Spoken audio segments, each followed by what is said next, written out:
Oi gente, eu tô aqui com a minha médica, a doutora Suzana. Vim aqui apresentar pra vocês a responsável pela vinda da Betina. Olá, tudo bem? Sou Suzana Jardim de Bela, sou ginecologista e obstetra. Sou formada em 1991, já tem um tempinho. Fiz residência médica, mestrado, doutorado e sou professora da Escola Paulista de Medicina Unifesp. Nós vamos tirar algumas dúvidas que eu tive e que algumas seguidoras mandaram pra gente que elas gostariam de saber um pouquinho mais sobre o primeiro trimestre.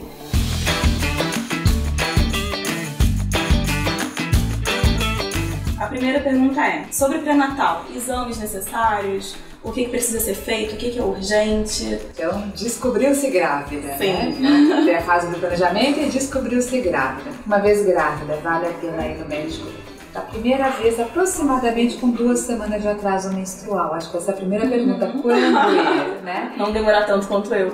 Algumas mulheres demoram um pouquinho mais, seja para encontrar, seja para as questões profissionais de trabalho. Sim. Né? Mas o pré-natal deve ser começado entre o primeiro e o segundo mês de gestação. Nessa primeira consulta, se você não estiver ainda usando o ácido fólico, é muito importante que o médico prescreva o ácido fólico. Foi uma das perguntas, o porquê do ácido fólico também. O ácido fólico hoje está comprovado que se ele é usado logo no início da gestação e um pouquinho antes da gestação, ele minimiza riscos de malformações, malformações importantes, principalmente relacionadas com o crânio e com a coluna. Então toda mulher que planeja engravidar, vale a pena fazer o uso primeiro. Quem se descobre grávida, assim que descobriu, vale a pena começar a usar.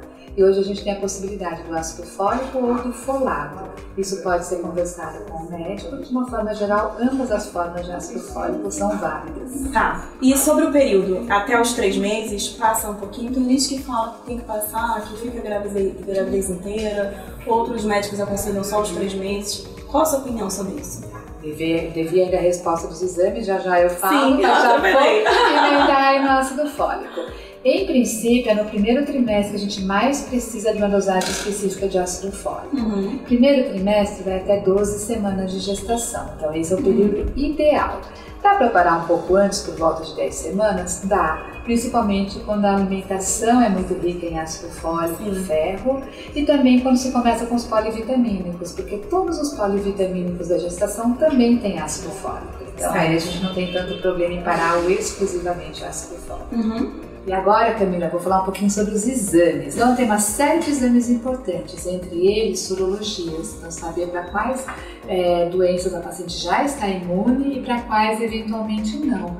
Algumas doenças a gente pode evitar dando vacinas mesmo durante a gestação. Um exemplo típico desses é a hepatite B. Então, vale a pena identificar. HIV, sífilis, hepatites A, B e C, toxoplasmose, rubéola, são alguns dos exames de sorologia que são muito importantes logo no início da gestação. Além disso, a gente sempre vê se existe uma tendência para anemia ou não, então hemograma, ferritina, também é bastante importante que a gente faça. Quantidade de açúcar, a gente tentar detectar se existe um risco maior para diabetes gestacional ou não, também é mais um exame que se faz.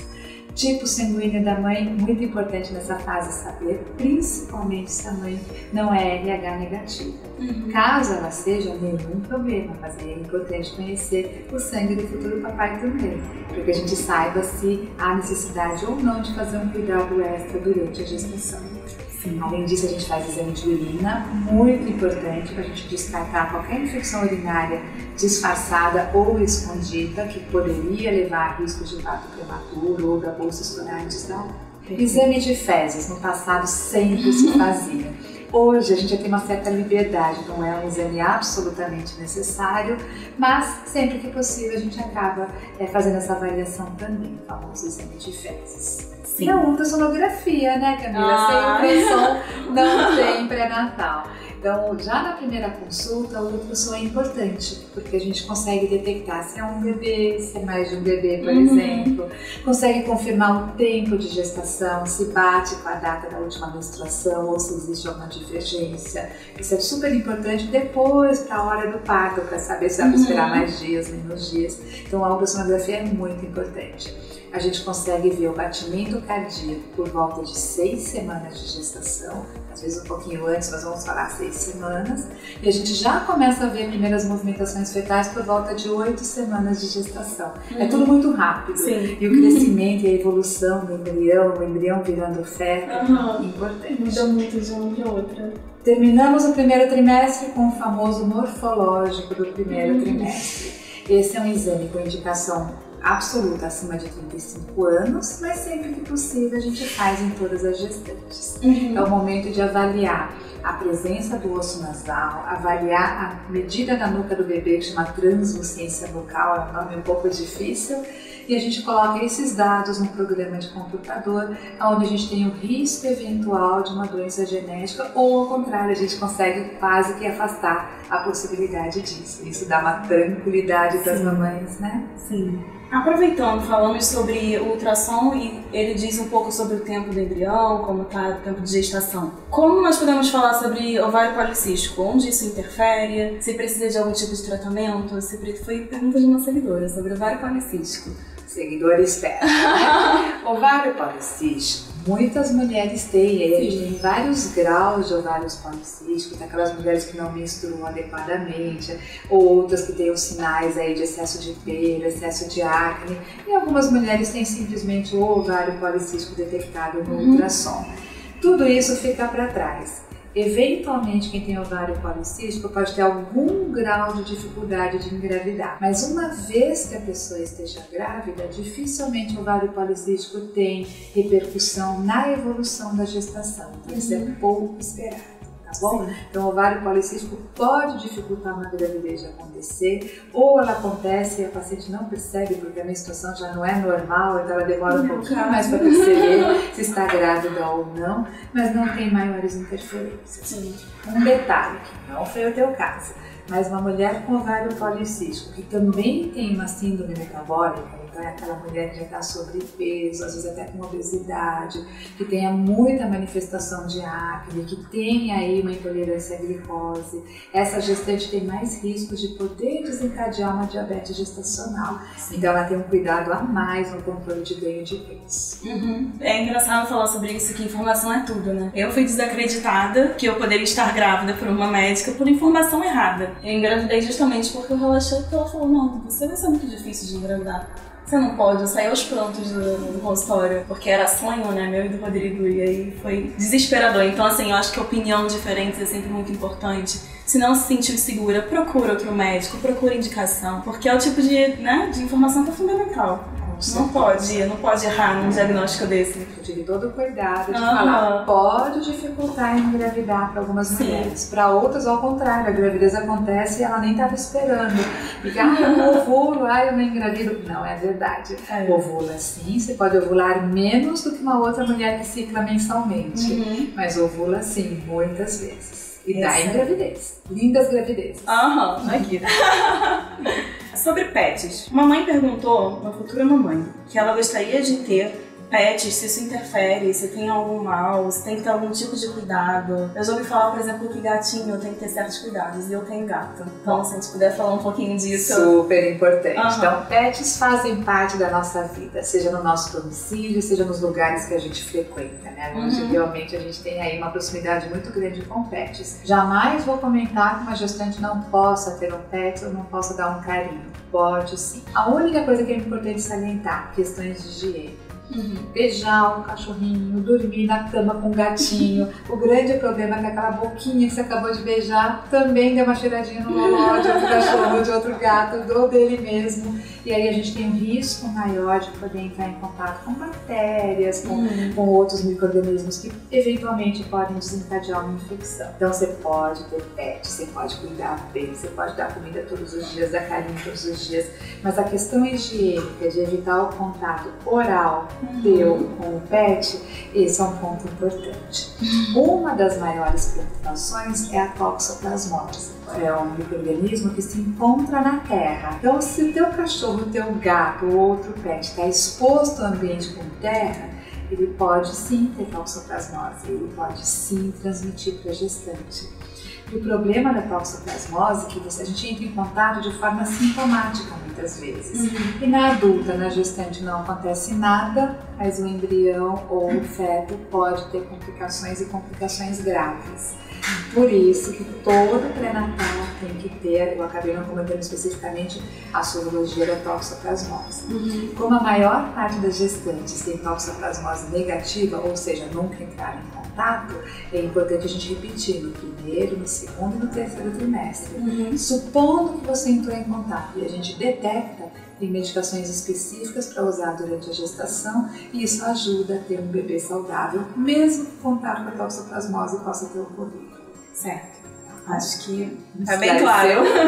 Como contar as semanas? A partir de quando? Como é que faz essa contagem? É a conta mais difícil do mundo. Ninguém entende essa contagem. Entende. Tá?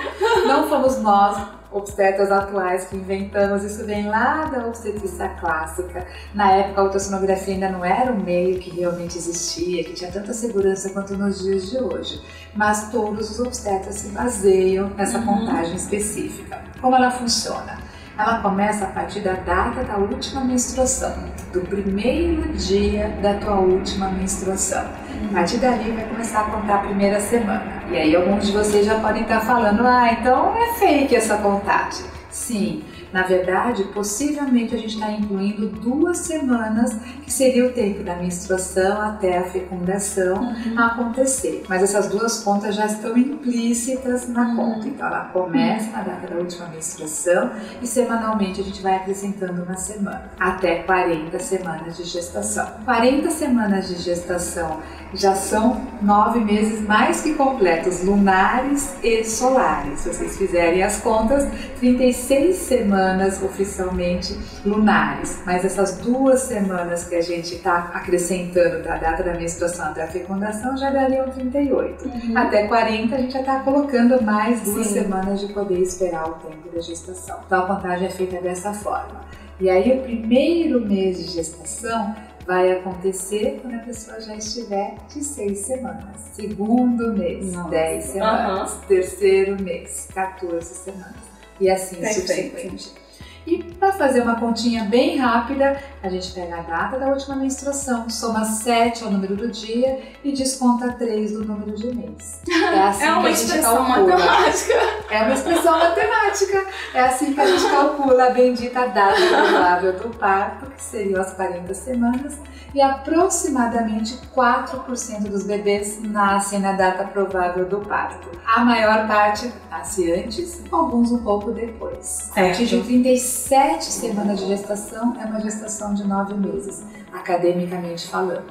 Na vida real, o mais comum é nascer com 38, 39, 40 semanas. Perfeito. E até quando pode segurar? Então, Pro parto outra normal, pergunta, né? Hoje, acredita-se, aqui são dados tanto brasileiros quanto dados internacionais, que uma gestação além de 41 semanas não traria benefícios para o bebê e começaria a trazer riscos. Riscos de, às vezes, a placenta já não conseguir nutrir e oxigenar adequadamente. Então, a ideia é que o neném nasça até 41 semanas. Perfeito. Certo. Sobre cólica, até quantas semanas é normal? O que está dentro da normalidade? Nível de dor? Tem um período? Não tem?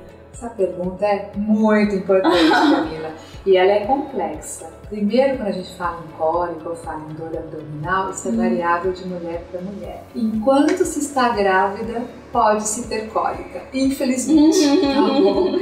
É muito comum ter cólica nos primeiros dias, nas primeiras semanas de gestação. O útero é um músculo e quando ele começa a distender, essa distensão por si só leva à cólica. Sim. Essa cólica pode ser leve, a ponto de você entender o que acontece no teu organismo e não precisar medicar, ou ela já pode ser levemente desconfortável. E aí a gente lança mão de antiespasmódicos para aliviar um pouquinho a cólica. E existem aquelas medicações que podem ser usadas na gestação. Tá? A gente tem antiespasmódicos e analgésicos justamente para isso. O mais comum é que ao final do primeiro trimestre as mulheres não tenham tanta cólica, mas elas podem começar a sentir os repuxos, porque os ligamentos começam a se alongar.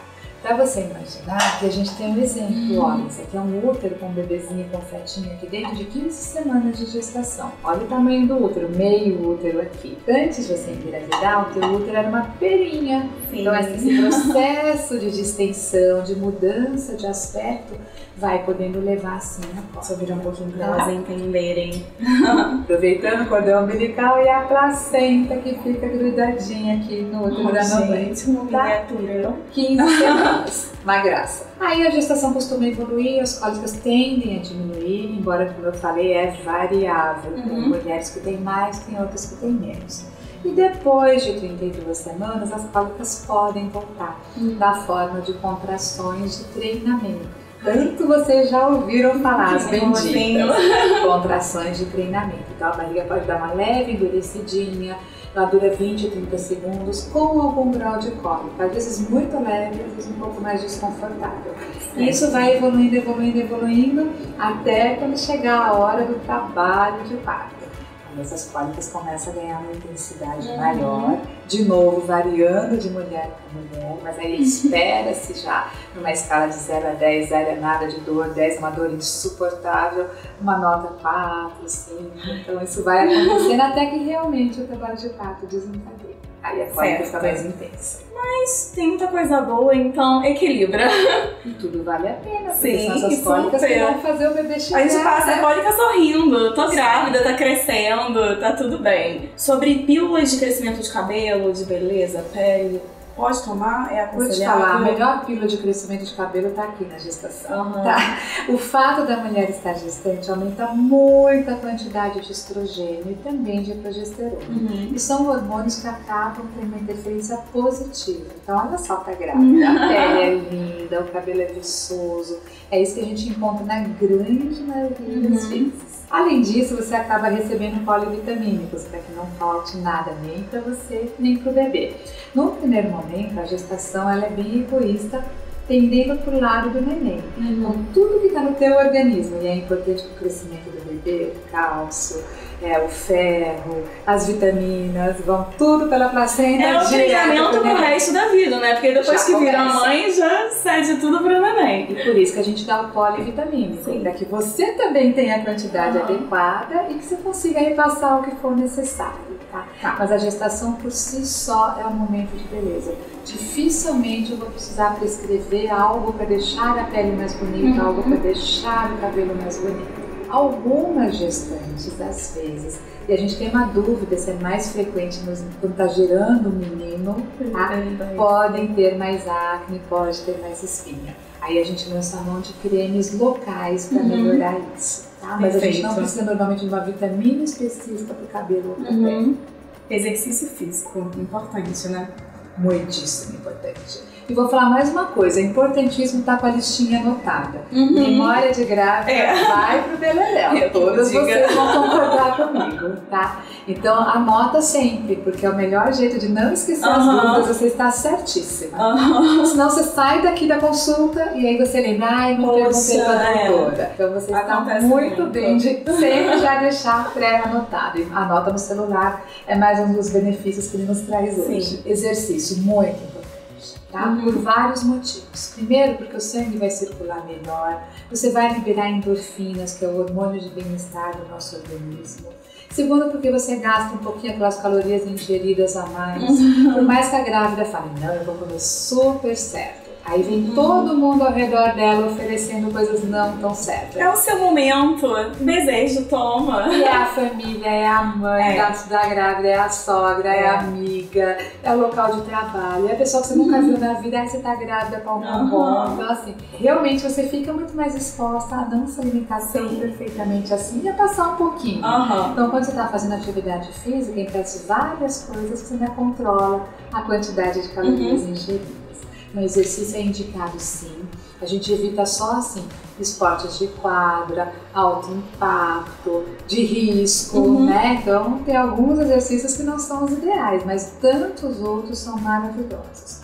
Não adianta você querer insistir num exercício que você nunca gostou na vida e continua não gostando grávida. Então a gente tem que fazer o que a gente gosta. Exercícios na água, super bem-vindos, porque tira aquele peso da barriga à medida que a gestação vai evoluindo. Mas não são só eles, tá? Então, várias coisas, caminhada, localizada, fugiu o nome agora, Pilates super bem-vindo, yoga, com seus diversos níveis, o yoga mais suave, o yoga um pouco mais intenso, tá? Sempre hidratando muito bem antes, durante e depois. Tá? Existe algum alerta, assim, se a pessoa estiver sentindo isso, para tudo, vai para o médico, dá uma... O corpo da grávida sempre dá sinal. O primeiro sinal é dor e cansaço. Então, se isso estiver acontecendo, a gente tem que reorganizar alguma coisa, tá? Ou você tem que se alimentar melhor antes, ou o nível do exercício está um pouco mais intenso do que você deveria estar fazendo. Então, respeitem muito. Deu dor, a gente tem que fazer um grau a menos, tá? Tá dando um cansaço excessivo, a gente tem que mudar um pouquinho o ritmo de treino, mas o treino é muito bem-vindo e a gente recomenda de 3 a 5, 6 vezes por semana, tá? Podendo durar aí 40, 50 minutos, perto de 1 hora, levando isso em conta como é que você era. Se você era uma sedentária mole, você não vai começar rapidamente a fazer exercícios intensos, você vai se adequar, você vai se acertar. Você já vinha fazendo exercícios, você tem que diminuir um pouco o ritmo e entrar no ritmo da gestação. À medida que a gestação vai evoluir, você não vai melhorar a sua performance. Então também tem que entender isso, tá? A barriga vai crescendo, você vai pesando, você vai se adaptando, continua fazendo exercício, mas se adaptando, não exigindo além do ideal para você. Perfeito. Então nunca parar, adaptar. Comida japonesa, gente. Muita gente fala sobre isso, né? Toda hora que eu faço um parto, tem marido levando comida japonesa já na própria maternidade para paciente. O cru tem um risco maior de contaminação, isso é inegável. Infelizmente, o peixe cru tem facilidade. Algumas horas fora do ambiente refrigerado, você já tem multiplicação de bactérias, de protozoários. Então, esse é um dos motivos que a gente acaba sugerindo evitar, salvo você conheça muito bem o restaurante. O peixe cru não transmite toxoplasmose. Muitas pessoas falam, não pode comer porque vai dar toxoplasmose. Não, o que dá toxoplasmose é a terra. O peixe não está lá no fundo do mar, muito menos os peixes de uma forma geral que a gente tem consumido hoje no japonês. Mas a gente tem essa questão do risco maior de contaminação. E o segundo ponto, o shoyu. O shoyu é muito salgado, então colocar tudo no shoyu não é a melhor alimentação. Mas se você for inveterada, você não consegue ficar sem o japonês. Você pode comer as verduras, de repente você aceita um salmão grelhado, aí ok, vai no shoyu light, vai uma quantidade menor e você pode sim, as sobremesas são liberadas, não em excesso, mas são liberadas, tá? O sushi, às vezes com uma quantidade mínima lá só pra matar a vontade. Sim, dá pra comer também, tá? Então não é totalmente proibido, mas tem alguns cuidados a tomar. Cuidados essenciais para evitar aborto, eu acho que é... Pois é, esse é um assunto dos mais delicados, né? Sim. Abortamento. Esse é um risco real, infelizmente, que existe. A gente tem taxas que chegam a perto de 20% das gestações que iniciam terminarem em abortamento. É um dos motivos que nós obstetras sugerimos não contar para o mundo inteiro que você está esperando o bebê na 5ª semana de gestação. Vamos esperar um pouquinho, vamos ver o que a natureza nos traz, né? E por mais que a medicina tenha evoluído, por mais que a gente tenha tanta tecnologia nos acompanhando, essa questão de se a natureza julgar que aquela gestação não deve evoluir, a gente não consegue interferir muito. Claro que a gente tem algumas situações, medicações que ajudam a evitar sangramentos, medicações que diminuem cólica, medicações que cuidam de descolamento de placenta, a gente tem esse arsenal e a gente precisa lançar mão dele às vezes, mas ainda assim a gente tem taxas de abortamento que não são desprezíveis e nós, obstetras que militamos nisso no dia a dia, a gente acredita que se a natureza optou por não evoluir, é melhor que não evolua.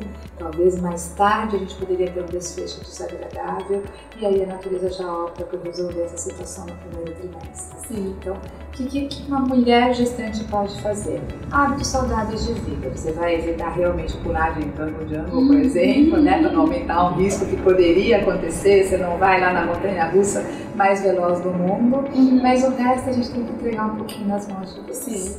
Agora uma pergunta bem importante, sexo no primeiro trimestre? Liberado. Pode?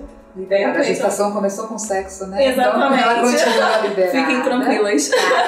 Quando que a gente sugere evitar ou dar uma pausa? Quando há sangramento e dores mais intensas, principalmente associadas ao ato sexual. Nessa situação, a gente pede para evitar pelo menos a penetração. Tem várias outras formas de carinho que não estão proibidas, mas a gente evita nessas situações dores, sangramento, o ato sexual com penetração.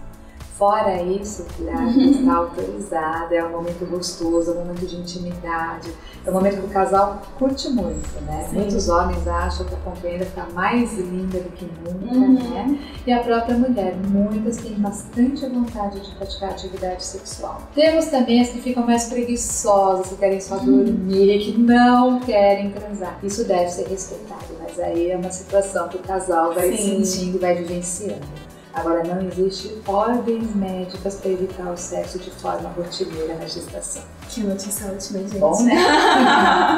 Bom, quero agradecer a doutora Suzana por tirar esse tempo para tirar nossas dúvidas. Gente, são infinitas, vão vir mais, vocês podem comentar, podem deixar aqui pra gente, que a gente tira novamente. As minhas dúvidas também são sempre as mesmas, é normal. Ainda mais para as marinheiras de primeira viagem como eu. É um prazer participar dessa fase de vida de vocês. É simplesmente muito gostoso. E sempre vem pergunta nova, viu? Vem as clássicas, mas sempre vem uma pergunta diferente. Eu vou descobrir.